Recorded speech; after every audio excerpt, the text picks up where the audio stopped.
If you're a woman who wants to lose fat and tone up, you've probably been told you need to eat 1,200 calories, 2 hours of cardio, and basically punish your body into submission. And maybe you've tried that only to end up more obsessed with food, constantly tired, and eventually gaining back the weight. What if I told you that there is a way to lose fat and build muscle that actually supports your hormones, your mental health, and your relationship with food?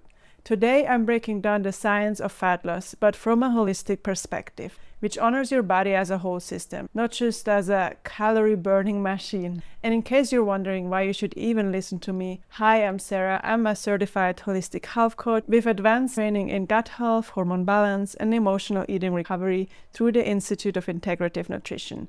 Everything in this video is based on current research and real-world experience from my own journey and helping women break free from the binge-restrict cycle. By the end of this video, you will understand why most fat loss advice is actually working against your body and what to do instead. Plus, I will share the approach that helped me lose 30 pounds while healing my relationship with food.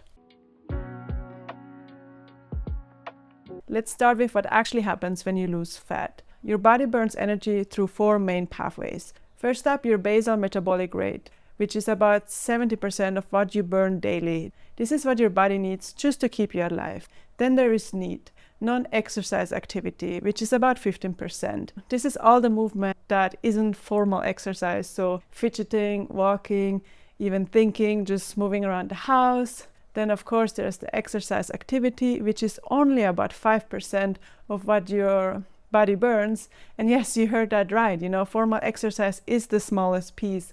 And that's also why there is the saying that abs are made in the kitchen and not the gym. And then lastly, there is the thermic effect of food, which makes up about 10%.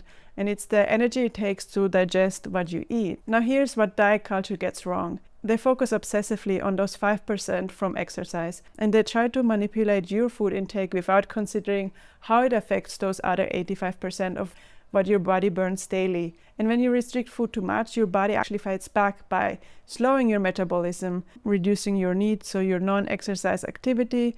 Your body compensates for the low calories and energy, and you naturally move less. Then your body also fights back by increasing hunger hormones, decreasing fullness hormones. This is why 95% of diets fail, because you're fighting your body's survival mechanisms. Let's get more into detail what happens when you eat too little. Your body thinks there is a famine, so it does everything it can to conserve energy and store fat. And this isn't just theory. Research shows that 95% of diets fail within 1 to 2 years, and most people end up gaining more weight than they started with. Why? Well, because your body has powerful survival mechanisms. For example, your thyroid slows down, your cortisol goes up, your leptin, your fullness hormone goes down, your ghrelin, your hunger hormone goes up, you lose muscle mass, which further slows down your metabolism. And psychologically, well, restriction leads to obsession. The more you tell yourself you can't have something, the more you want it. And this is why you can be good all week and then binge on the weekend. And this is not a willpower problem, it is a biological and psychological response to deprivation. So what works instead? Well, think of your metabolism like a thermostat that is in your house. When you restrict calories drastically, it's like turning down that thermostat way down to save energy. Everything slows down to conserve the heat. But when you nourish your body consistently, it's like keeping that thermostat at a comfortable setting. Your metabolism can run effectively because it trusts that resources are available. Now, to break this down on what you can do instead, I want to share with you a few principles. Principle 1 for what works is adequate nutrition. Instead of eating as little as possible, eat enough to support your metabolism. For most women, this means at least 1,400 to 1,600 calories minimum. And I'm not saying this to get you counting calories. These numbers are just to help you understand that many diet plans recommend dangerously low levels. Plus, your actual needs might be much higher depending on your activity, your body size, your goals, and your individual metabolism. The point is here to work with your body and not against it, yeah? No calorie counting or anything. Then also focus on getting 25 to 30 grams of protein per meal to maintain muscle mass and keep you satisfied. Include healthy fats for hormone production, about 0.5 to 1 gram per kilogram of body weight, and fill the rest with complex carbs that give you energy and feed your good gut bacteria. Speaking of gut bacteria, I also try to add in fermented foods regularly to support that good bacteria, to support their balance and numbers and all of that. Now moving on to principle 2, support your hormones. Your hormones control everything. Your metabolism, your cravings, your energy, your mood. So make sure to eat regularly to keep blood sugar stable, because skipping meals sends stress signals to your body. Then prioritize sleep, because this is when your body repairs and your hunger hormones reset. Manage stress, because chronic cortisol literally tells your body to store fat around the midsection especially. Then work with your menstrual cycle and not against it. You need more carbs and rest during your luteal phase as well as your menstrual phase. Then principle number 3, movement that feels good. Yes, exercise matters, but maybe not the way you think. Try to add in strength training 2 to 3 times per week to build muscle, which increases your metabolism. But again, you don't need to kill yourself in the gym. Focus on progressive overload, which means gradually increasing weight or reps over time. And most importantly, add in movement that you also enjoy. So walking, dancing, yoga, swimming.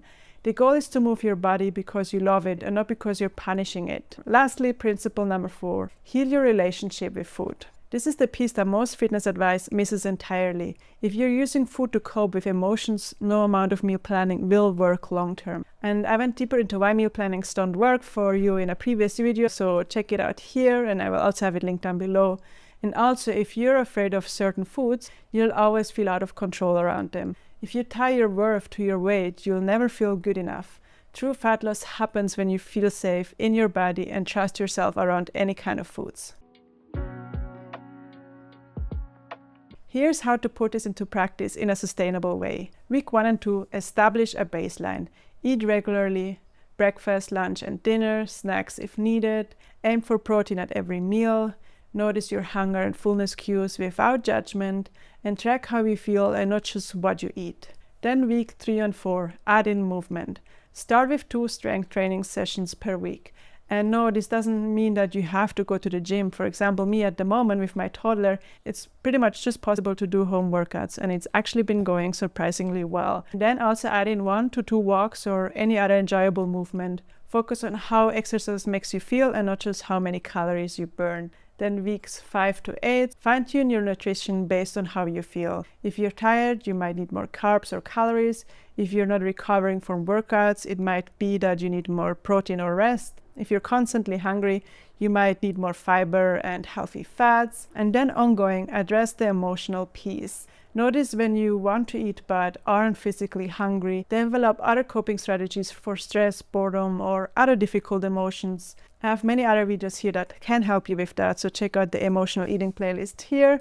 And then practice self-compassion when you don't eat perfectly. Remember, your worth isn't determined by what you eat or how much you weigh. And when you approach fat loss this way, yes, you lose weight, but more importantly, you have stable energy throughout the day. You don't think about food constantly. You can eat out without anxiety. You feel strong and capable in your body. You have better sleep, clearer skin, and improved mood. And you will even model a healthy relationship with food and body for others. So this isn't just about looking different. It is about feeling different. Feeling free, confident, and at peace in your own skin. If you've been stuck in the binge-restrict cycle, if you've tried every diet and nothing seems to stick, if you want to lose fat but you're tired of hating your body in the process, this holistic approach might be exactly what you need.